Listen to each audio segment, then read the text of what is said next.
to me is interesting.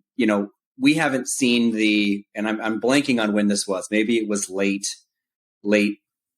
teen 2000s or whatever. There was there's going to be 30 billion connected devices by 2025, right? Those giant forecasts of IoT. And that happened for a couple years. And now we don't hear anything about IoT forecasts anymore or billions of connected devices. Yet we are actually accelerating this move from analog to digital, and things that were not connected are becoming connected, right, at scale. So I think it's interesting, right? But in kind of my grand thesis is there's two IoT markets. There's the penny processor, really, really high volume, but not big ASP types of products, which we'll talk about today because it's actually really interesting and large market. And then there's the higher ASP, so IoT products that might have computer vision, audio video sensors, temperature sensors, scent sensors for, whatever, something that's a combined package that might sit on a light pole or obviously in automotive if we consider IoT in that. So things that have high compute. So there's two markets, right? There's the low volume, kind of higher margin, high cost, so premium IoT. And then there's the big scale part of that market where we're still seeing a lot of sensor work still get fleshed out at a low power range. So that's kind of my lobbed out thesis I'm throwing at you. Right. So I look at it differently. I don't think of it as two markets for IoT. I look at it as 30, 40, 50 different markets for IoT. And I think part of the reason everyone got excited about it was because of those big numbers. But everyone assumed it would be one thing. It would be one compute platform, and we'd be able to have some economies of scale that would allow really interesting platform dynamics. And that didn't develop.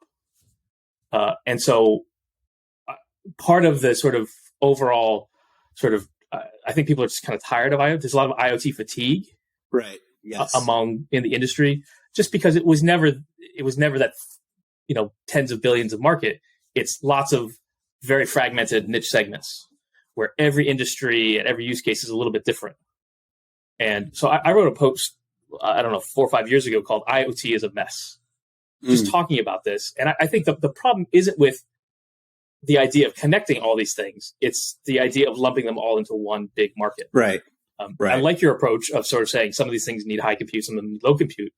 But I think it's even trickier than that because every IoT module out there is really a combination of three elements. Right? You have some kind of sensor or actuator, like taking in real world data or doing something in the real world.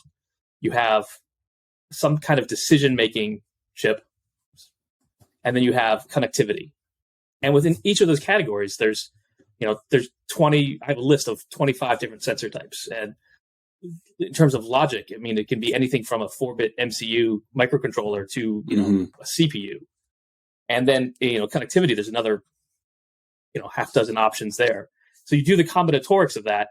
Every use case is going to be some different combination. And it's like dozens and dozens, hundreds of use cases, which is hard for people like you and I to be analytical about. But it's still, I still think the overall trend is there. I think we're going to connect more and more physical objects. I actually think it's going to be much bigger than people anticipated. I think it's ultimately, we're going to measure it in trillions of devices. Sure. Right? Yeah. Trillions of objects, I'm going to call it. Because at some point, we're getting to the point where you can buy a Bluetooth tag for 25 cents, right? It's basically an adhesive, disposable. At that point, it's disposable. So you can start putting it on, maybe not an individual can of soda, but certainly a 12-pack, right? And you start going down that path. There's lots of gains we can generate, a lot of value in that by tying all that data into software. Yeah, it's just going to take a while, and it's kind of messy in the process, but it is massive. We just have to think about it differently.